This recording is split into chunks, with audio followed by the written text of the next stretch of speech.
Welcome to I Heart Geek.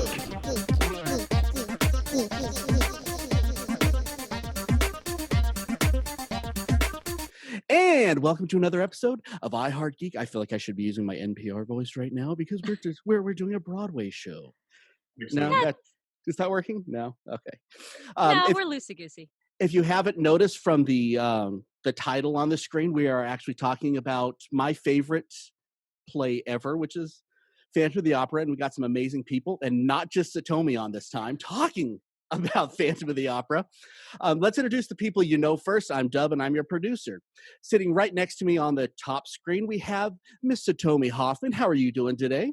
I'm doing great. I'm super excited. To You've been asking to do this for like a year. Well, I've been wanting to. I haven't been on the show for a year. I know. That was the first thing I wanted to talk about. I'm just super excited to have my friends and my fellow cast members hanging out with us, and you know, maybe out in some of the ridiculous things that happen backstage, which is going to be fun. And then directly below we have Miss Christina the Cheeky Chi, who is an uber fan of Phantom. I am. I saw it the first time at the Kennedy Center way back in the 90s. And then I was the trade show coordinator for the Venetian when the show opened there. Yeah. Hey. Yeah. We're gonna have horrible diss on Broadway or diss on Venetian issues. Yeah, and we know what we're talking about, Satomi. You've been waiting for this one forever. Okay, and for our special guest, we have Mr. Jeremy Stolle and Miss Elizabeth Welch, who play. Give me your introductions and who do you guys play? After you. I'm Elizabeth Welch, and I am one of the Christines in the Phantom of the Opera. I am in the ensemble, and I've been Christine in Germany, where I did the whole show Totalische auf Deutsch. And wow. I was on tour with Miss Satomi Hoffman, and have been with the show for 12 years now. Ooh, that's a long time. Mm-hmm. What about you, Jeremy? Hi, I'm Jeremy Stolle. I am a Phantom and Raoul and Pionji cover, which means that I, on any given time, can play any of those parts. Normally, I play a part called Passerino, so I'm an ensemble and triple cover. And I've been in the Broadway show for 13 years. It would be 14, but there's like this black line of not doing shows called pandemic time. I still say 12 years. I think it should still count towards your time. If you come back, if you're planning on coming back, it should count. It should bridge you straight through. So we're calling it 13. Gosh darn it! There it is. In your spare time, we're expecting Pandemic the musical. No pressure. Oh, you know something right in that. I've already done one. Yeah, I literally have already done one. It hasn't been released yet. A lot of time is tragedy. Okay, so let me jump kind of directly into this. Phantom of the Opera is probably one of the top 3 well-known plays probably in history, with the other one being Rent and the other one being Wicked at this point, which wasn't so much when I was in high school. However, I lived in no town, tiny area called Redding, California. Every single drama person knew every word to Phantom. None of us had ever seen it, but we knew the story in and out. And I know that's that way all around the country, which is really, it's saying something. So what I want to really ask everybody that's in the cast is, that's a pretty big responsibility to have that, legacy in your hands. Is that a thing for you guys, or is it something you guys even think about?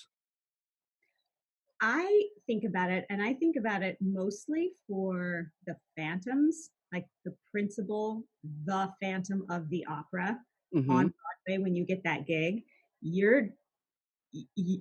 that's a big shoe to fill. I think about our guys. I mean, it's the title role of the biggest show ever. So yeah, I think that carries a lot of weight personally. And for me, when I joined the show, I already knew every line. The first time we sang through the Christine stuff, I didn't have my book. I just sort of had it open in front of me. And the conductor's like, oh, well, so you already know it. I'm like, learned it at 14 in my car. So we would have been friends in high school. I got you. Okay. What part would you like me to sing? because I know them all backwards,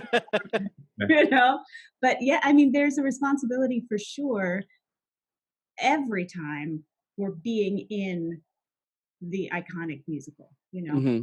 Everybody knows it, and it means a lot to people. It really does. Fans, right? Yeah. So in the days when you're doing it and it's, the 15th show in a row because of some holiday or something, and you have to remember, those people out there know that you're not doing it well. They're gonna it's important to them. You have to show up for them every single time. So that's my I have so many things to say right now, Dub. You're from Redding, California? I am from Redding, California. You know it. I know it well. I'm from Modesto, California. So my God, we're neighbors. Yeah, we're neighbors. And so I know it very well. And what funny thing is, we're a lot of us are having to take different jobs. I'm actually doing IT for T-Mobile, and we just built a mobile truck, a mobile store for Redding, California that leaves. Oh, wow. That's so funny. You're not going to make any money there at all. I'm sorry. It's the most random thing. I don't know why I said it, but I just thought it was funny. That's pretty cool, actually. Then I want to say is that at one point I remember hearing that the Phantom logo was one of the top 10 most known logos in the world. Is the most recognized icons next to like the First Aid logo and the sailor for. Wow. Really? Yeah, it's insane, right? So with that, yeah, there it is. There's a lot of pressure. There's every kid who's ever loved the story and knows every word of that show is sitting in the audience, and you mess one up. You mess a conjugation up. You mess a D to the, and they say it, and you see all these faces light up because they're on Twitter going. And it's there's a lot of pressure. You kind of have to just ignore that it's happening and just give them the moment, and that's they can love it or leave it, or they usually love it. But yeah, to answer your question, there's a lot of pressure for it, of course, and my own, because I love it so much. Yeah, I grew up with the Phantom logo T-shirt and braces on and bad hair. So flock of seagulls, baby. Yeah. So tell me, what about you? You're never getting interviewed anymore. You're a host all the time. Let's ask you questions now. Well, Jeremy talking actually reminded me of this one night we were doing the show, and when I started doing the show, we had Howard McGillen as our Phantom, and he went up on his lyrics on the very last lyric of the show, and but pro that he is, he made up new lyrics. Oh, wow. So instead of you alone can make my song take flight, he's saying, you alone can make my dreams come true. I thought that was the lyric. And I mean, it's something that happens. So, and I'm pretty sure that there was social media comments all about that for the rest of eternity, because even though they're not supposed to, performances do make it onto YouTube. Yeah, they make it onto social media. And I've actually randomly found my performances on social media, and it's terrifying, and it is a big responsibility. I mean, everything I choose to tweet, to throw on Facebook, choose to speak about on podcasts, on interviews, I really I have not I have to I always remember I'm a representative of this show. Even though I am my own entity, I have a lot of respect for this show, and I am representing them. So I'm going to do my best not to mess that up. Yeah. To honor that and to be true to that. So there's quite a bit of pressure. And actually, if you cross certain lines, you will get called into the office and either be politely That's a good asked thing. to oh yeah. I mean, we have policies. Sort of like this show does. I yell at people all the time for stuff. Yes, but nobody sees it. I got called into the office for because London saw me eat a gummy bear in costume. and it made it to Instagram, and I got called in, and Were I you? apologized, and I said I really messed that up. I'm so sorry. Yeah. Wow. Yeah. Well, with the advent of social media, I mean, it's really taken you guys from being very, and this is not meant as an insult anymore, but it was a very regional type of fame that Broadway people had, and now it's a lot more national because boom, it's in your face, which is Yeah. Does that tweak out, like, does that change the way that you guys are? I mean, I don't know if you guys were doing this 13 years. Yeah, you were doing this before the social media really hit. Has it changed a lot? Um, it depending on how much you pay attention to it, I guess. Yeah. Okay, so you can get off it pretty easy. Well, unfortunately, we have to do it for business, right? You have to promote yourself. If you have another show that you do, like a concert or a solo show or something, you have to push it on social media because that's the only way people get the information these days. Yeah, true. I think as far as the like kids in the audience being like, you just messed that up. I'm not sure. She's a terrible Christine. Why is she wearing her wig like that? No. I mean, it's like constant reviews all the time. Yeah. So reviews at the moment. Yeah, like in time reviews. And as you know, if you've been in this business a long time, you read the good reviews, you read the bad reviews, you take it all as whatever. If you're going to take the good, you got to take the bad. Then you have the facts of life. Now, that's what I was thinking. I was so glad you were here. I didn't want to sing it. Didn't want to, but yes. You know, you can't get too far deep into those opinions because they're constant and you can't be thinking about notes. I mean, I'm already thinking of notes that I got from my director when I'm on stage from the rehearsal that we just had, you know.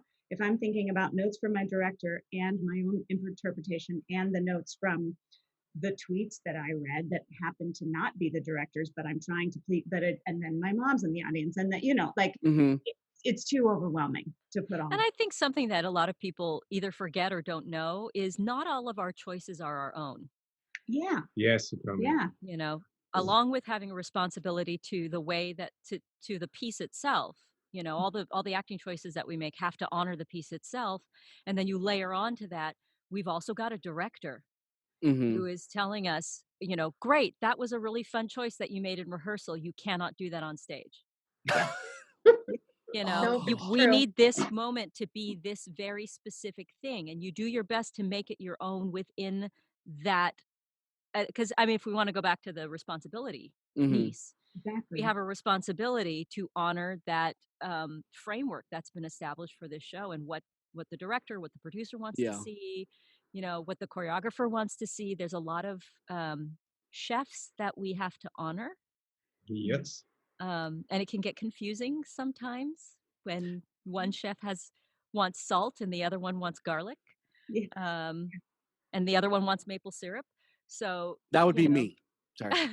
That would be you. And they all take you aside and say, use mine. Yes. For them, do what I say. Yeah. You're like, that's great, super. Yeah. Well, and then you get yelled at by the other two. Yeah. I remember when they did the opening night at Phantom and we were I took a team down to drop goodie bags and seats for her VIPs. And they were doing one of like their little speeches encouraging. And he said something that I just won't forget. And he said, you know, you're going to be doing this night after night after night, but for 30% of the audience that comes in, this is their first time. Yeah. Yep. And that level of, you know, having to do that over and over and over again and always be your best. Like the brand new audience member doesn't care if you've had a bad day, if you have a bit of a cold, they want to see Phantom. That's true. That's a huge level. And you guys are like heroes to me. Thank you. Luckily for us, it's when we walk out on that stage, it's never not Broadway. So there is an energy out there that is awesome. And you just walk right into this. It's like walking into a perfect temperature pool and you just want to swim all day. It's really cool that we have people from all over the world in that room for just a moment of time and they are giving us so much great energy, and we walk into it and can succeed, and it's really neat. Yeah. Yeah. And just like you said, I think about, I mean, I was 14 when I saw the show in Denver, and I said, well, there's that. That's the show for me. I want to do that. Mm-hmm. There are kids in every single audience that have that experience, you know? So we Yeah, have, you're singing to Christine's and Phantoms, and yeah, that just gave me chills. to the future of the people that and people that, even if it's not this show, this is Broadway, this is performing, this is gonna be the thing that gets them Mm-hmm. through their life, and they can tell their story through the stories on stage, and you have to honor them as the audience members. And I don't sure I've never seen it before. Is that really the statistic? I feel like it might be more than that. Maybe, yeah. I would think more than that. Well, in Vegas, not so much, I don't think, because Vegas is a different world altogether. Whole different world. Yeah. That show was crazy. That was expensive. Okay, now let me do this. The Vegas production is out of business now, so you can say whatever you want. I know there is a lot of issues that a lot of people have with the Vegas production of Phantom. If anybody would like to talk smack, this is the time to do it, because I think it's funny. And I know that Satomi would like to air some dirty laundry on that, or air some hot air on that one, I think. Because, well, you know, because some people go on to a bigger production after not getting onto the Phantom of Venetian. Oh, you're talking.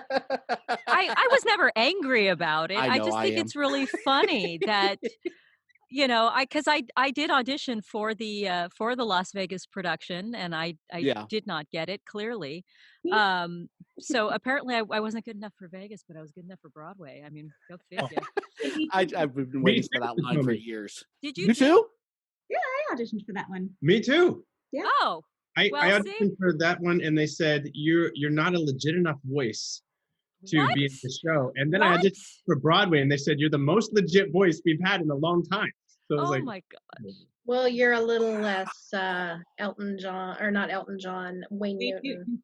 maybe. No, I personally, I really liked that show. I saw it when it first opened. I happened to go down there and see it, and then I saw it again when it was closing, or no, when tour closed, and we went, so 2010.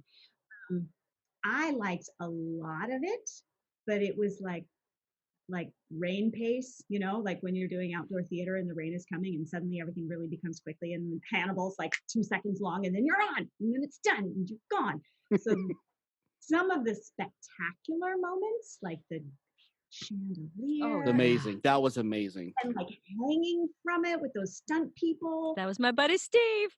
Amazing. It was so cool.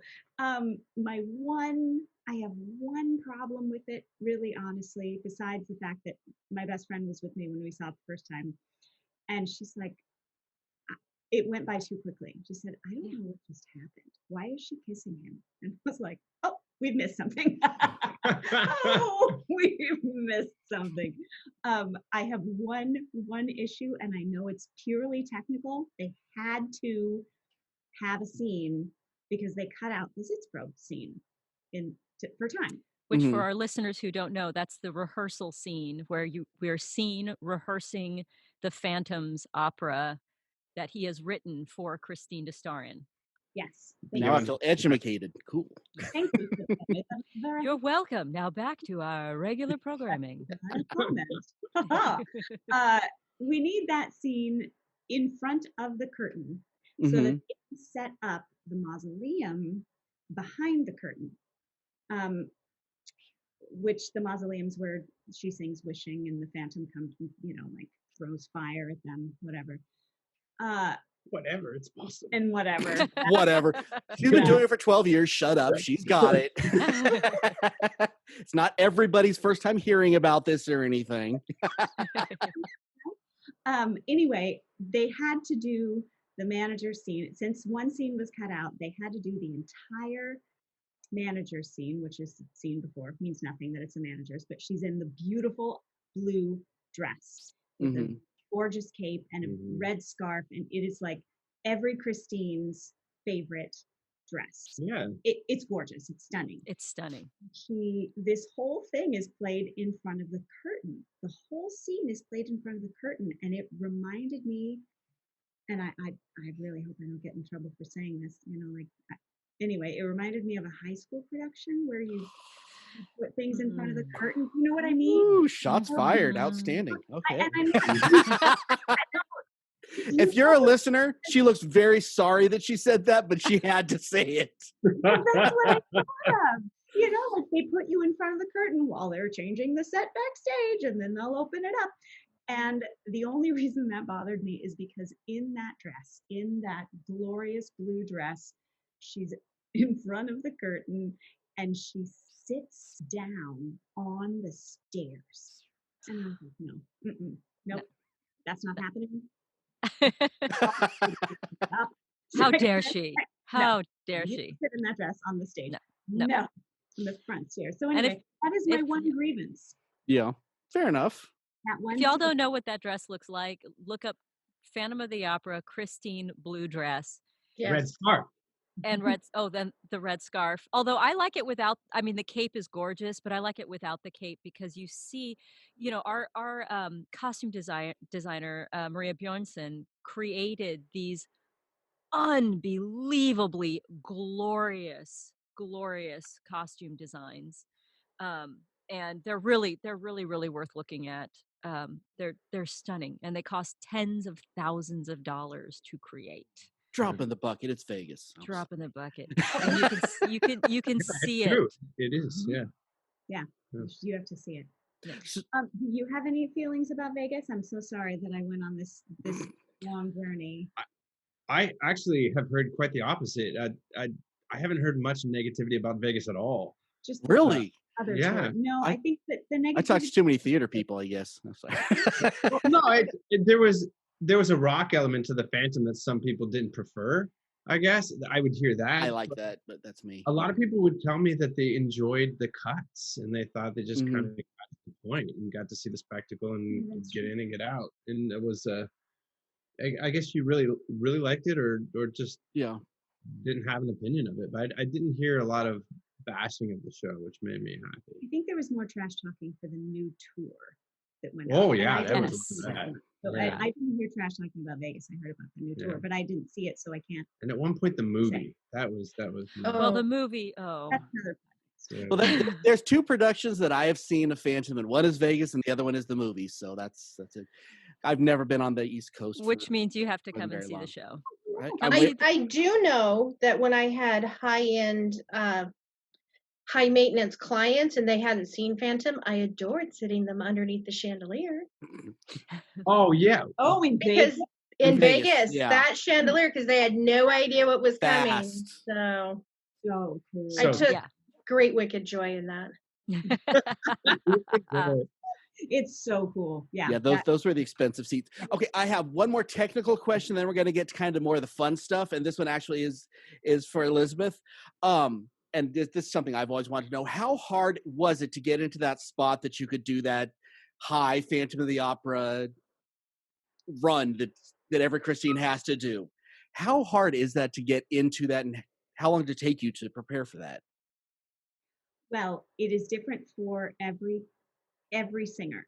Mhm. I think of voices like the anatomy of a singer and anatomy of your voice and your cheekbones and your head and the size of your vocal cords, and all of that dictates what is easy and what is hard. Mm-hmm.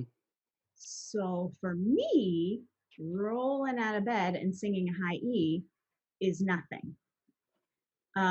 Show off. So- Okay.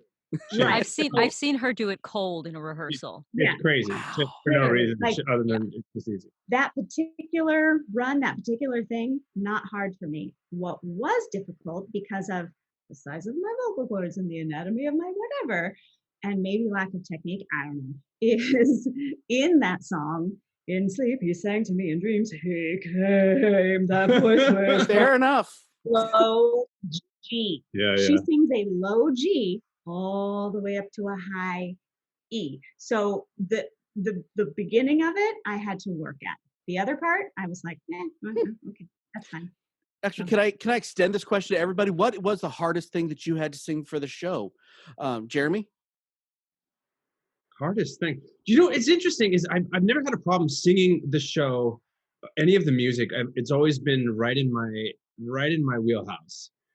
But when I got in the show and we do the whole come through the mirror and screaming at her and taking her up on the bridge and around and singing the Phantom of the Opera number and then come sitting in the layer and then singing Music of the Night, and then to find a way to get my heart to stop beating so that I could sing that little pianissimo 25-minute long note at the end. So you would hear, help me make the music of the night. You would hear, Yeah. my heart was beating so hard that I had to start relaxing halfway through the song just to get my heart rate down. Yeah. It was the oddest thing that I could not have planned for. And in costumes too. I mean, so tell me, this is What, 50 pounds of costumes? Mm-hmm. Oh yeah. Oh yeah. I mean, for me, because I cover, so I play the wardrobe mistress confidant in the show, but I cover Carlotta and Madame Giry, and Carlotta starts the show. I mean, she really kicks off the show, and she sings a cadenza where you're already singing high D's, and unlike Elizabeth, that high place is not where I live. Those low G's, I can smoke a cigarette, have a hangover, and be perfectly happy singing down there. As a matter of fact, I sing. That's how you do every show, so I get it. I sing low E's. That's where my range is. Low ones, right? Low, yes. As a matter of fact, I don't smoke, but I'm gonna take it up so that I can, do these shows a little bit better. And you can do it a little better like that. Okay. Yes, I'm just gonna be right here. This is fine. And then you're going to become a talent agent because we've had that discussion. Oh God, no, please no. But yeah, that first cadenza, you're singing high D's. You're wearing, now my Carlotta costume is a lot lighter than my old one used to be. So my current one is about 23 pounds. 23. And Wow. yeah, great. my current one is 23. My old one was closer to 28. The old ones were actually closer. They were between 40 and 50 because they used to have steel boning inside. And a lot of that's been replaced with plastic, but you're still wearing, 20 pounds of that is like upholstery fabric. Think about picking up, Beads and beads and then you're holding a severed head that's not a real one. Sometimes you wish it were. That's She has names. I do. That are either 10 or 11 pounds on top of that. And then you add the wig and, your undergarments, and you're really running out there with probably about 40 to 45 pounds on you. And you have to cross all the way from upstage, all the way downstage. You're directed to be like gritty and bloody, but you have to release so much to get up there. Mhm. And literally my first performance, I had to take a breath in the middle of the cadenza because you don't just picture if you know like an 11 or 12-year-old wrapping their arms around you and now drag them across the dang stage and sing high D's, and maybe hold a baby in your hand while you're doing all of this. And that is what the experience is of opening that show. And watch out for the rogue elephant, right? And watch out for the rogue elephant. Make sure you don't fall off of the front of the stage. Took me a second to remember that one. And keep an eye on the conductor. Yes. Oh, and the way that the monitors, I'm sorry, I'm talking a long time. I feel like this is therapy for you. It kind of is. I'm going to feel so much better after this because people can know my pain. But the monitors are positioned so that you really can't hear. And you can't hear yourself. You can't have hear anything in-ears? else that's going on. No. Oh, no. Oh, no. In-ears. What kind of second-rate production are you guys doing over there? This is Broadway. I play bar bands and I have a freaking in-ears. That's where in-ears are used, are generally in bands, for bands, but not for not for Broadway, baby. That Not seems like for something Broadway. that should definitely make the say that again. If our sound guy had a choice, we wouldn't even have monitors. Yeah, it would be just natural sound. Yeah. Oh, except that, you can't hear the orchestra anything? over your own voice when you're up there. And if anybody's talking backstage, spoiler alert, people do talk backstage. We are going to get to that in a minute. I You can hear promise. it. I You wrote can out hear it. questions and everything. Hey. Yeah, both. Okay, so that was the big technical side of Phantom. Okay, now let's talk about the fun stuff.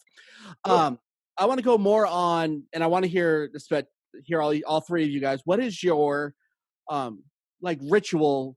COVID's over. You go to the show every day. What does your ritual look like? Whoever wants to start can start on that one.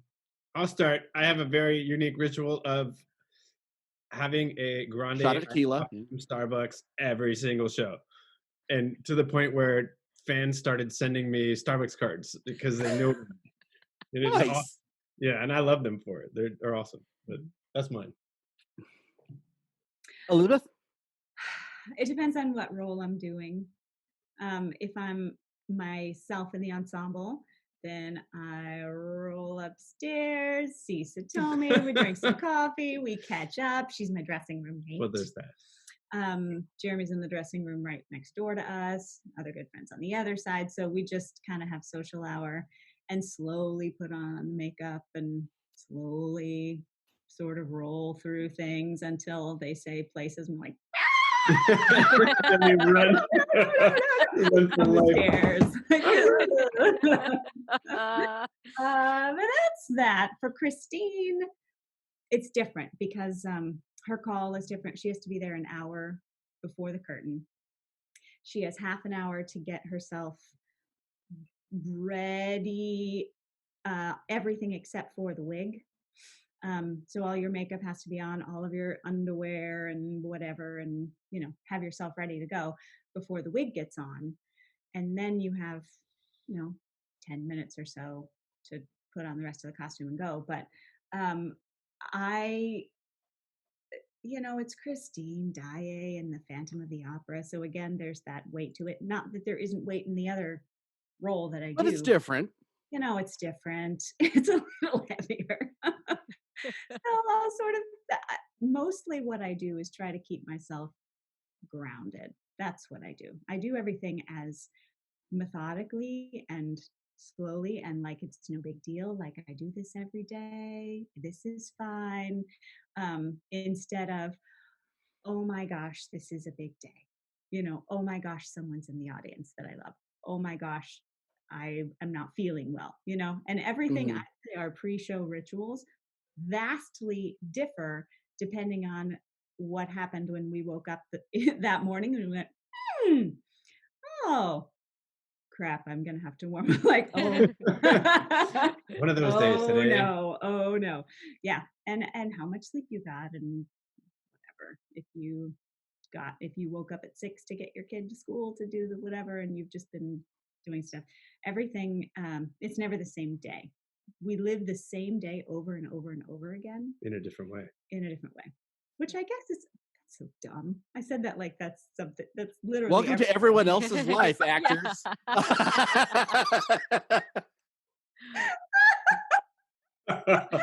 Wow, I feel so petty when I just said that. I apologize.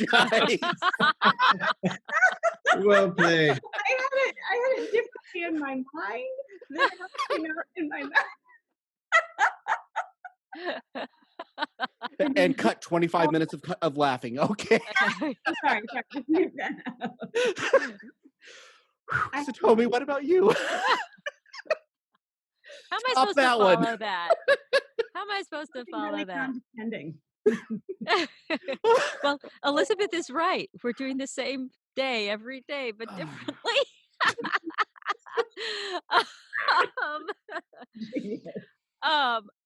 I personally am a stickler for warming up, so I do go in early so I can make sure that I vocally warm up. Even though my body will do it because it knows it. And what was I going to say? Oh, I have an early hair call. So I actually have to go in earlier. Technically, we're all called half an hour before, but I have to have all of my makeup on before I can put my wig on, which means that if I'm going to get if I'm going to get everything done, I've got to go in much earlier. So I Mhm. usually show up, honestly, I usually show up an hour and a half before the show, so I have time to warm up and then get everything done, because there's my hour, and I've got to go downstairs and get my hairs did. But actually, one of my favorite, we have some like random backstage rituals that we do. Like Saturday night, DJ Patty P comes out, and we have a little dance party. Dance party. Little dance Yeah. party in the hallway. See on most of the Instagrams. Yeah. Yes, Yeah. yes. Mhm. Ends up there. We have our people that we see during the show that we always say, say the same things to, do the same things with, catch up on the same things. And I can't think of any of them right now, so I can't share any of them with you. So there. Well, there Liar, are but okay. some funny superstitions and funny rituals backstage. I'm remembering as you're saying that, like, there's a cast member that has to, at the top of the stairs, turn over his left shoulder in a circle. Oh yeah, I forgot. You're right. Yes. There's a Carlotta that must belly bump before the first managers, and there's a fist bump in there, and there's some things that have to happen or everything goes wrong. They just can't handle their lives unless yeah. this occurs. Wow. So those things still happen downstage, after high stage school. left. You have to pat paddles. Yeah. Yeah. There's a lot of that actually. Touch elbows or whatever. Yeah, everyone's good. Yeah. He says the same corny joke at the same time, and we all roll our eyes, and they know that it's terrible and do it again. Once Yep. again, like this show. Okay. Yeah, exactly. This guy, you can't. How dare you? Someone corny joke. That's how it goes. Corny jokes are the best jokes. I It's agree. coming from me. So, I'm just saying. We can me and you can be friends, Jeremy, because Jeremy Thanks, has all the dad jokes I backstage. do He has all the dad jokes. Dads too in the show, Yeah. and they all have great dad jokes, and they're all hilarious people. Yeah. Oh, I miss our cast. I do. Me too. We honestly, I would think one of our biggest rituals is we laugh. We laugh a Yeah, we're lot family. backstage. Yeah. We're Mhm. friends, we're family. We spend holidays together. We do things outside of the theater together. If somebody's going through something, we are there for them. Mhm. Like no cast I've ever Mhm. experienced before. If Yeah, somebody's having agree. problems, this cast is like, we're like 35 mama bears wrapping our arms around that one person. So Yeah. it's really special. I think that's the bonus of being, the oldest, biggest, best known show in the world, I guess. You would Long probably run. get the best people. Maybe. See, I just gave you guys an in to pat yourselves on the back, and nobody took it. We all got quiet. Like, I'm not going to say You're right. I am the best person. You're that's right. what I want to hear. And that's what's going on Twitter later.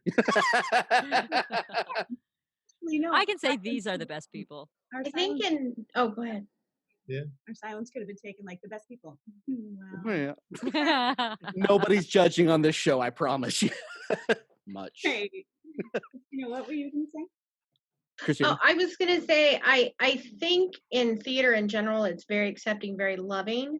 But one of the things I noticed, I've only done like high school and college theater, but there are certain people that have to do something that does that click for that mental shift. And do any of you have that? Like that moment where you stop being Elizabeth and Satomi and Jeremy and you start being the Phantom. I mean, is there something that does that for you? For sure, for me. And it is easier with Christine because she enters the show, as maybe all of you know, running in late to the rehearsal that's happening. And the first note she sings, she is scared and timid and can't like get it out, right? So for me, standing off, waiting in the wings, the show's going on, and there's a moment where I'm just standing, waiting to enter, watching the freaking Phantom of the Opera on Broadway happening, and I'm just in the wings watching it, and I'm thinking, oh my God, this is my life. Oh my God! And then right when you run in, then you're in. She's late and she doesn't know what's happening, so there's not a ton of preparation I have to do for the character of Christine because you run in late and you're in it. You know, if you start like in a rehearsal with the second act or into a different scene, there's a different process that goes into it, because you're not just shot out of a cannon on stage and suddenly Christine and doing it. You have to remember how you got there. So I don't know. For Christine, it's easy. You run out on stage, and then there's your click. So The Phantom's an easy one. Not easy. You put on the mask, you're there. but No, just kidding. you're very isolated from the cast, so that part does help. We're in a corner in the back of the theater getting our makeup on an hour before everyone else. Not a lot of people around. We have a different schedule than the rest of the cast, because basically the cast comes on and then they leave, and then the Phantom comes on, and vice versa. And so there's not a lot of crossover. It's just me and the dresser, and then the walk to our places are through dark tunnels and backstage staircases, and then they put us in a dark box to not be seen, and it's very, very isolated. Actually, that's So you just kind of pick a moment to really click in and be there, and it comes naturally after a very short time. You guys are so lucky. Because when I, especially like Jiri, people who haven't met me often say that I'm very intimidating. I don't know why. As you can see, I'm a very chatty, very social person, and when I have to go on for Jiri, I have to go from the chaos of backstage and yapping and because I'm a stage left dressing room, so it is. I mean, it is chaos, y'all. It is chaos, chaos. Yeah. Especially at 5 and at places, and just foolishness going on, and I have to find there's one corner I can go to, and it's sort of like, I love you guys, okay, bye, and then I go to my corner and I face it like I did something very bad, and I have to ground myself there. And then when I come out of there, every interaction has to be from this much more settled place. And I actually early on had a dresser who was like, "You're very different when you're on, like your personality is different when you're on for Jiri." And I had to pull her aside and say, I have to do that because she's so different from who I am. I can't just turn it on as I walk on stage. I have to take it on from backstage and bring it with me. Otherwise, I'm not doing my job. Yeah.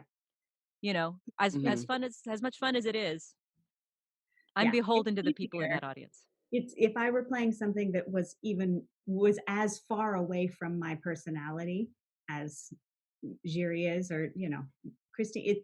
As I say, I've been singing it in my car since I was 14. I know the person, I know the whatever. It is me, and it happens, and it is. But I can confirm Satomi facing the corner, because I'm changing into my at that moment, watching her face the corner and do her thing, and and I want to be like, Satomi. Oh. No. If I had a Sorry actors, I would just make them follow Satomi Yes. for a day. Just all her, she's like the most professional actor I've ever met. She's constantly in class. She always has rituals. She's just so consistent and so awesome. Yep. And I would just so desperately want to walk behind you and say, nobody puts Jiri in the corner. and then can I please run toward you, and then you'll lift me up and I'll do the swan? Yes. It'll be in the Catskills production. Yeah, you're safer in water. Okay, I got like 2 more questions, and I'll let you guys go, because I'm having so much fun with this. I want to know. I know that you would never, ever, ever, ever, ever do a prank on stage because you all are professionals. But I know backstage there's a lot of stuff that goes on. Do you have a favorite story about some of the hijinks that goes on? Oh wow, I can see that Jeremy already has one, and I'm going to start with you. That looks amazing. You had your eyes open. Best story of stuff that happens backstage that's people might want to know. I'm not going first. I have lots of them, but I'll pass the baton over to one of the ladies. I'll chime in because this is relatively recent. One of our dear friends was getting ready to retire, and he had been talking about retiring for a solid 2 years before he actually did it. And Mhm, so mhm, mhm, mhm. I started this campaign to mess with him as much as physically possible. It included he has a dog and he loves dogs. So we switched out all the pictures of his dog in his dressing room to pictures of cats. Oh, that's cruel. Um, and and then one day he came in, and he never knew who was doing it. He came into his dressing room, and I had purchased and set off a bubble machine, so the whole room was full of bubbles. And then my favorite, I won't go into total specifics, but let's just say I might have ordered, I think, 50 of these uh, little dolls. I'm not going to say of what. Um, and I started Little ball planting doll. them in his costumes, and not just his costumes, but everywhere I could. So he would just start finding them, and I would recruit other members of the company to hide them. And his Very husband, willing participants. yes, absolutely, absolutely. And so I mean, he would go home and find one in his wallet. I He would love go creative to people. put on his mask, and he'd find one in the nose of his mask. And you know, of course, we're all friends, and I told everybody what was going on. And so his husband texted me one day and said, "So,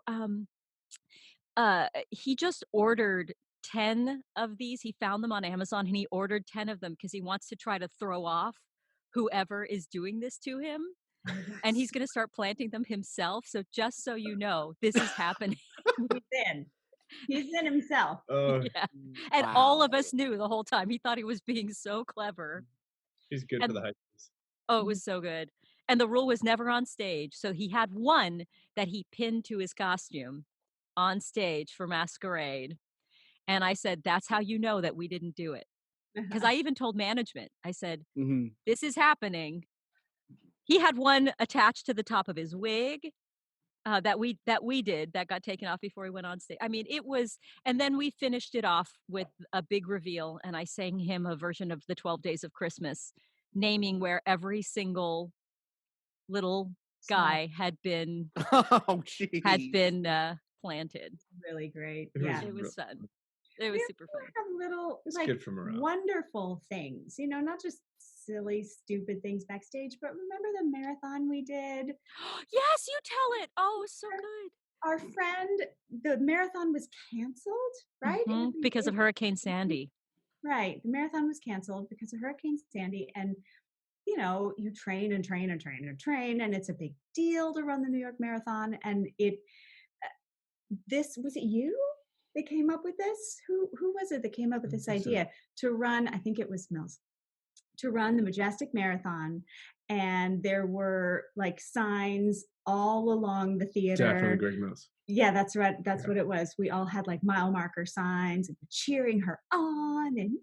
And she had to run this whole marathon loop all around, up and down the stairs and through the dressing rooms and through all the departments, and, like, cross the finish line into her dressing room. And it's those kind of so funny, so loving, supported. I'm gonna cry. The marathon. Remember the marathon. But it's those kind of things. Like, we're a family. We're at the theater 6 days a week. When there's 2 shows, we're there the entire day, basically. And there's time for us to do these ridiculous things just for the love of each other and the love of silliness. And It yeah, was fun. Yeah, I love it. there's a lot of traditions, like Satomi at Halloween Mhm. turns it out for the kids. She redecorates the For entire the kids. for the kids. Yeah, Yeah, right. but she creates a haunted house or some sort of themed floors on the entire left side of the theater in the dressing rooms where the kids come and trick or treat, and then it's I could pay $25 to walk through the it it's that good and Well, I that usually get these guys to help. I'm usually like, "I don't have time." oh yeah, but Because it's my epic. kids talk about it all year. It's the Yeah, craziest it's thing. And epic.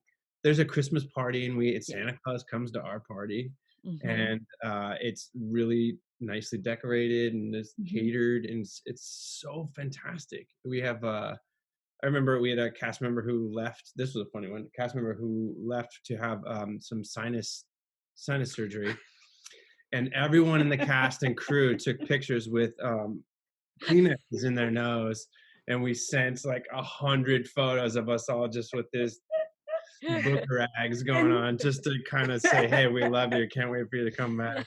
Yes, and that person, Yes. that particular person, just got picture after picture after picture of Kleenexes stuck out their nose, and it really did help the healing It helps, process. right? It really was great. We have a fun Just silly tradition. things. There's an elderly gentleman that was in the cast for a while who, on his birthday, rented the entire theater in his birthday suit, and it was his birthday because you hear this screaming coming from the other half of the theater, just in pure absolute laughter, and it was the greatest day. And we always forget, and then we completely remember in the minute it's happening. Right. Oh, it was so good. Yeah, it's fun.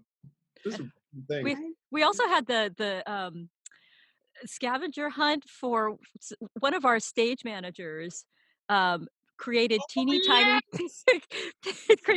pictures of one of the guys' headshots, and during one of our long runs, because sometimes during the holidays we're doing like 15 shows in a row, so every day he planted this little headshot in different places in the theater, and you had to look for them, and the guy whose headshot it was hated it. He's a fantastically wonderful curmudgeon, and it was just it was the most it was a tie between what was more fun, watching him cringe because his photo was all over the place, or watching everybody trying to find every one of these things. It was so good. That stage manager's well done, Satomi. That was a good. That was a good one. Yeah. We can just think of anything that stage manager did, basically, and it was delightful. Hysterical. Yeah. Mm-hmm. There was an advent calendar with that person's different pictures. I don't have a feeling that some of this is really edited for the show. Yeah. Yes. I do appreciate it, but my mind's going all over the place. Okay. Yeah. I do have one last question, and this is for me. I want to know if there is one particular performance that stands out to you that you'll take with you to your grave. That's a thinker. A little bit. I should have asked you that beforehand and then told you I was going to ask you it, but I'm going to give it to Satomi first on that one because I'm used to putting her on the spot on everything. So it's probably good I'm going first because I it's going to sound like I'm bringing the show down, but I'm not meaning to. I'm not meaning to. Honestly, it was something that really sticks out for me is the performance I did the day my mother passed away. It was one of those shows where you do shows for people and you're like, yeah, I'm doing it. That one, because it was so difficult, really was for her and was what I knew she would want me to do. And then I missed an entrance. Yeah. I totally. Yeah. And my partner in crime on that performance was not a great pick up the slack, like just doesn't have, you need a certain brain to be able to sort of cover for that kind of thing, and that just wasn't his deal. But yeah, that's it, out of all of the performances, actually that one comes up often for me. Picking up that same theme, and then Jeremy. Oh boy, this is going to be a sad way to go out on this. No, this is a good. There was a tag. There, picture it. The dance captain when I first came into the show, first person I met, dance captain who taught me the show, taught me Christine, was the most beautiful. There are no words to describe Billy Dunn. There are just no words to describe him, except that he is glorious, old Hollywood, glamorous, lovely, been with Phantom forever. He taught me the show, and I was in Germany, and he taught me the show in these great ways, like, and here you're looking over and your hand reaches, and it's just all so, if you're listening, I guess you can't see my body movements. Anyway, dear friend. When I was in Germany, I got the news at the end of a show, and then I had to do the show the next day. So I had an evening to kind of prepare myself. I got the news that he had passed away, and I had to do the show the next night. And this is the show that he taught me. He was so proud of me when I went to Germany, and he called me. He's like, "Hey, kid, you've got it," just.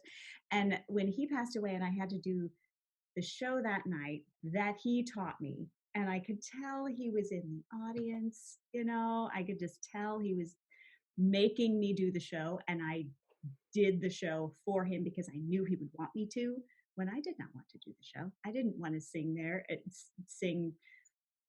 My angel of music, my father, my father's dead, Raoul, like it wasn't easy. It was not an easy performance, but I knew he wanted me to. And I'm out there singing, Wishing You Were Somehow Here Again. I mean, it's just like a Band-Aid, like you slowly rip it off of a place with tiny little hairs, for 2 hours. And then you feel like you've done something. And I practiced the bow that he wanted me to do always. He taught me how to bow as Christine, as a leading lady. And I could never do it because I'm so not that person. I'm just, curtain calls You are not so me. are. I don't like curtain calls. I'd rather just have it be done. And I'm like, oh, thanks. I'm sorry. I took your time. Thanks. Okay. How Japanese of you. I'm very Japanese. I was about to say that, but I couldn't say it because, Stolle can say it. I can. Leave it to her. So I had to practice this big dramatic bow. You run out and you open up your arms to the audience, and then you bow down and touch your heart, and then you look up and see your audience, and then your arms come back up again, and then it's the most dramatic ballet, old Hollywood. Good grief.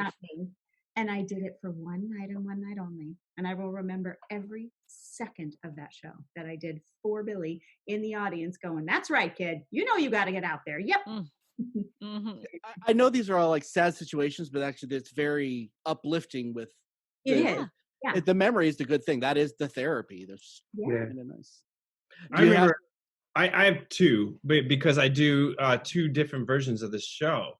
I do a lot of media press events and media for the company, so I'll be flown over around the US for one night to do a song or an event, but my first one is my very first Phantom that I got to do, and I remember it vividly. I remember every minute of that show, because it's all I ever wanted to do since I was 16 years old, and then I got to do it, and I remember being at the organ to sing Music of the Night, and I couldn't feel my legs.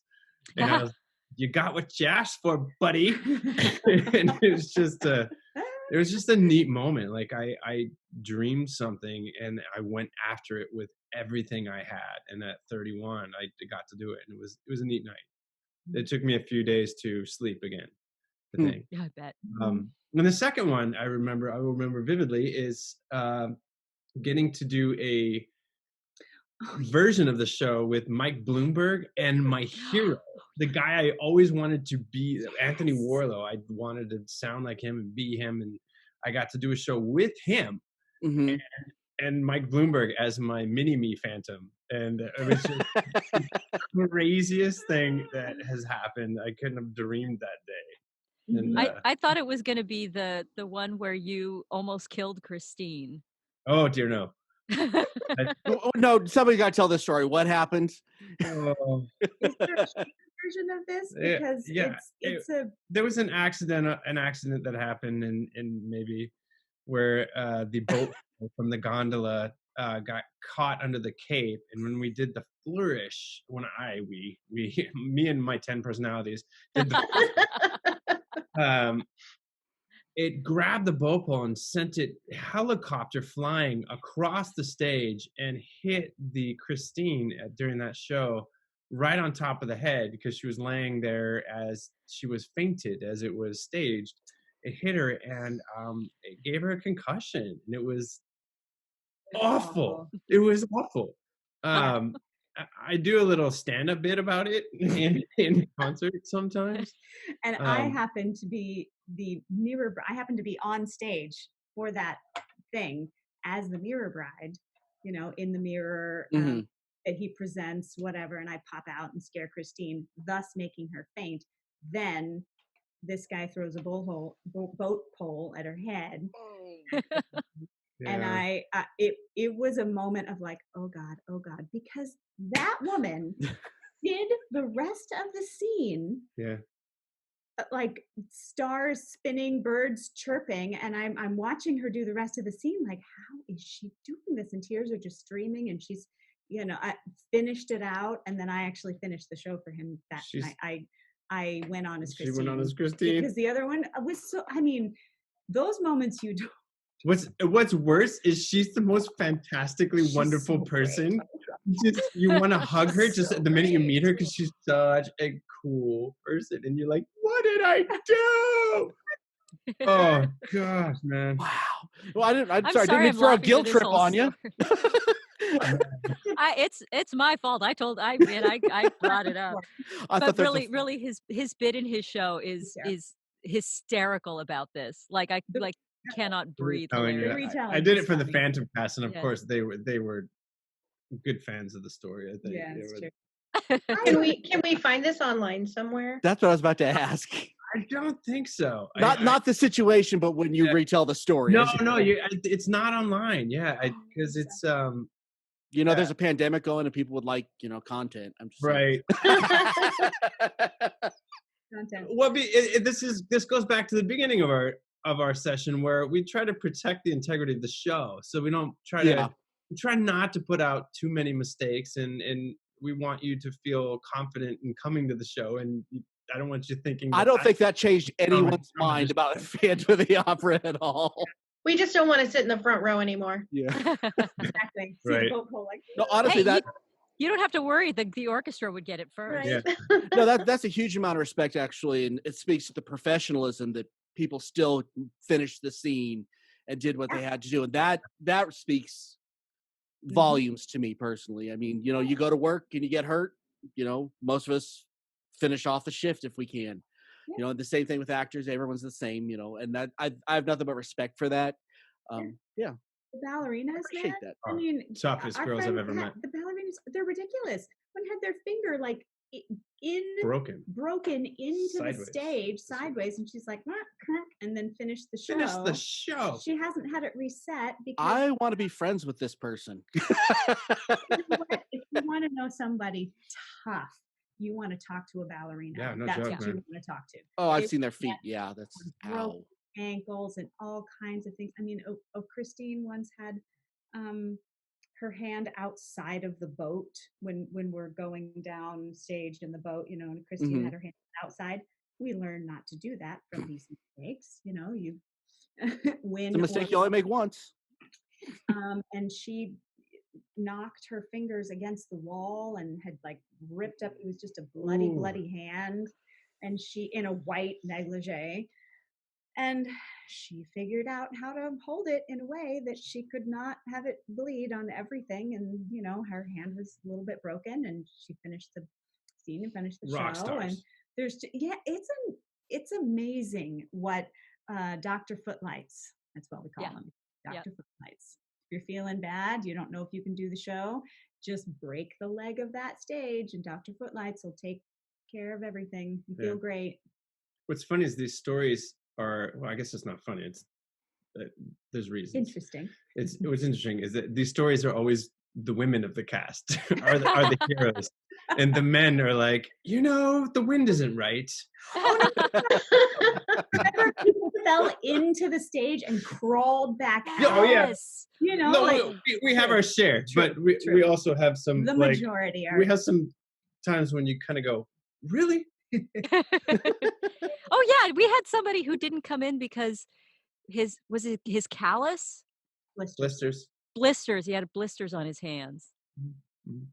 Yeah, and to be fair, I love him. you're climbing down. He's being safe. Yeah. He's being safe. We love he's a him. great guy. We love him to death.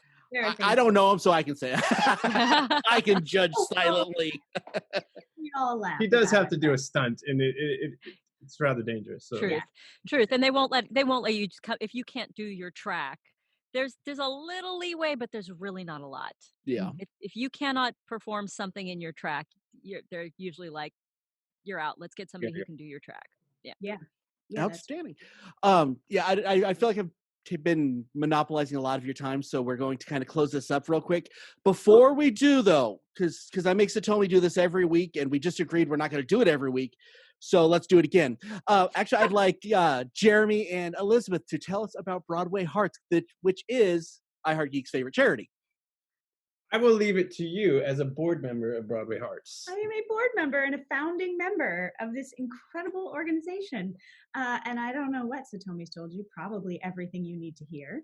But the idea came from our founder, Jessica Radetsky, from Make-A-Wish kids that would come to Phantom. We have tons of Make-A-Wish kids that come to Phantom. Mm-hmm.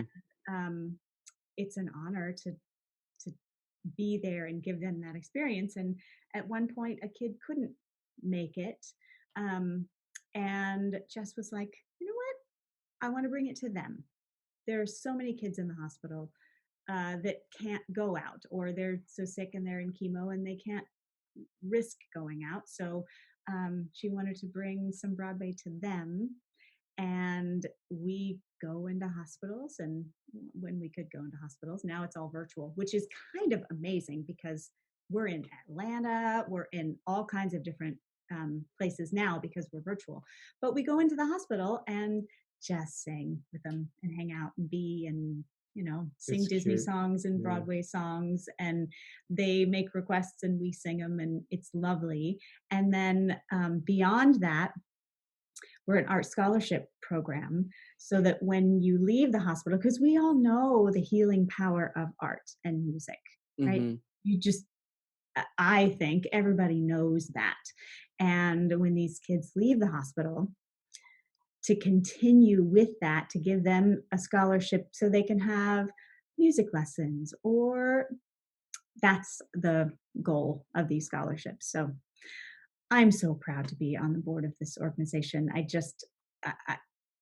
Taking a minute of your time, and now it's basically like your lunch hour on Mondays. How do you spend your lunch hour? Mm-hmm. I have Zoom open with a hospital full of kids and beautiful, beautiful friends, and Satomi singing requests from these kids. And it's for them.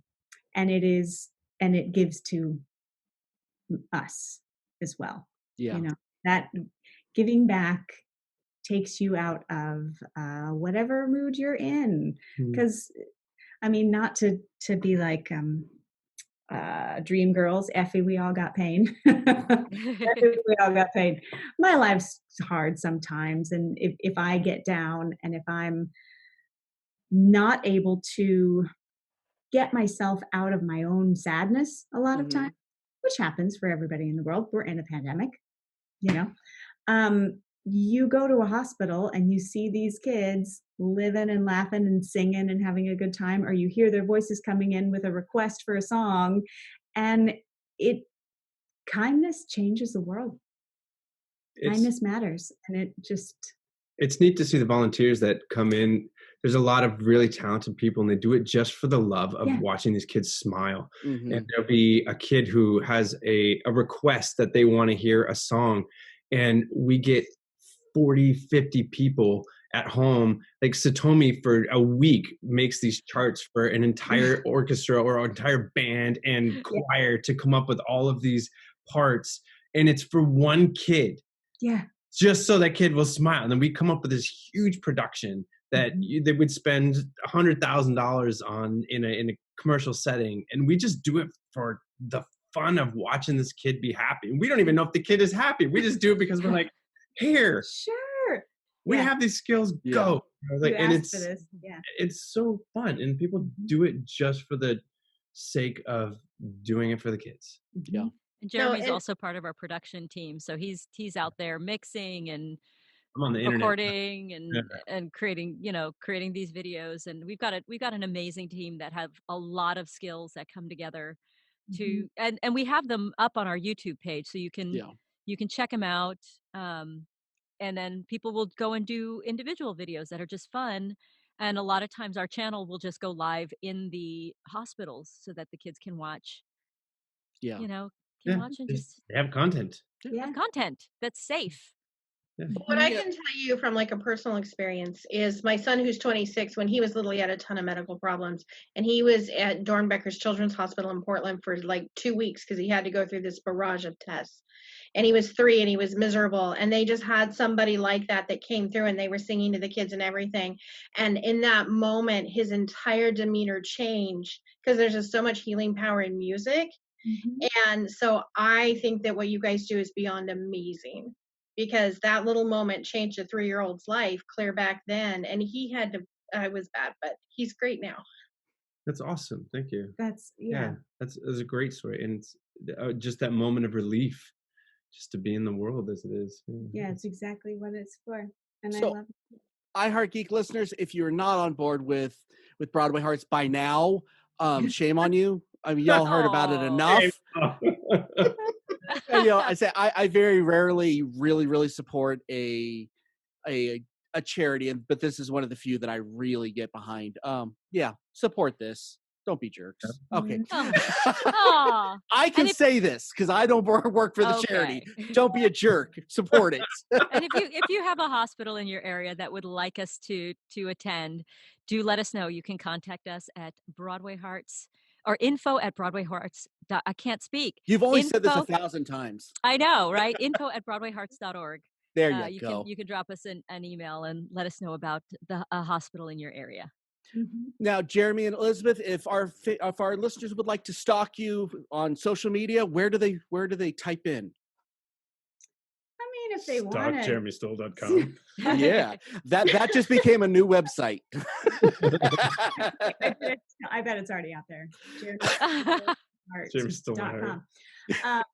I am La Welchi on Instagram, and I have a website, elizabethwelch.com. I'm tragically bad at self-promotion, so I really don't.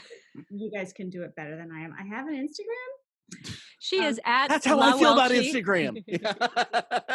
At La Welchi at Instagram. LAWELCHIE. I'm going to do it for you, girl. If I need to, Thanks. we get you out there. She's got an amazing cabaret called Mother Knows Best.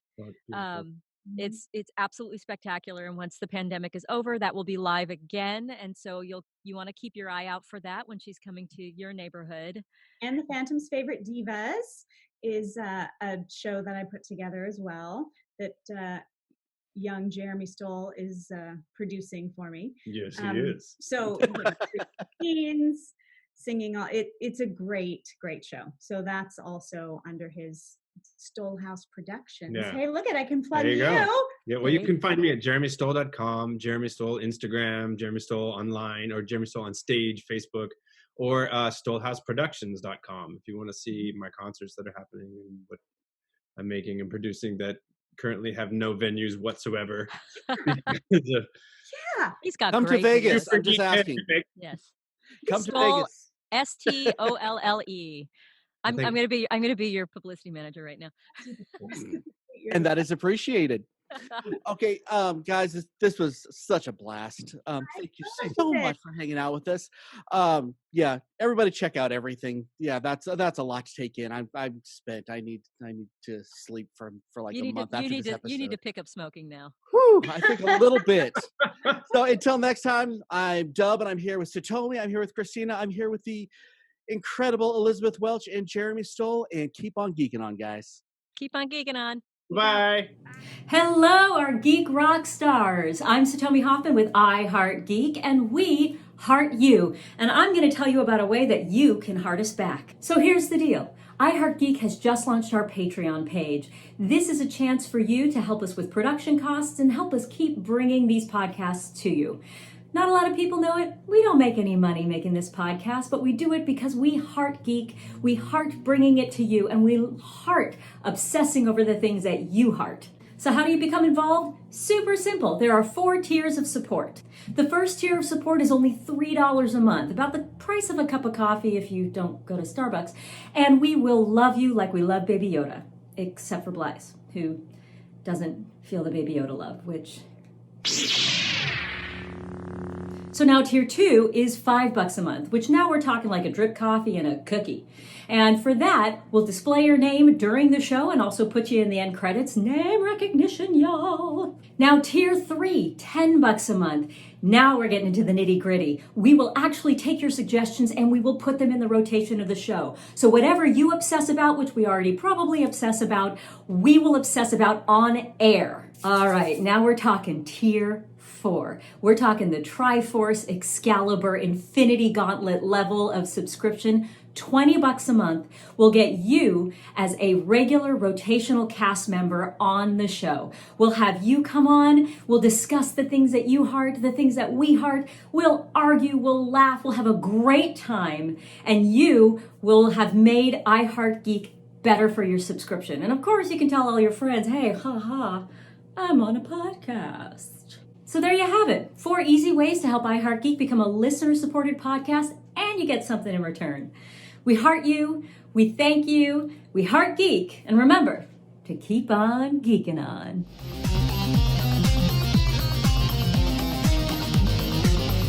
You have been listening to the latest episode of the I Heart Geek Show. Make sure you visit our website at www.iheartgeekshow.com. Make sure to follow us on Instagram, Twitter, and Facebook. And if you check us out on YouTube, make sure to like, comment, and subscribe. And keep on geeking on to all of you geek rock stars.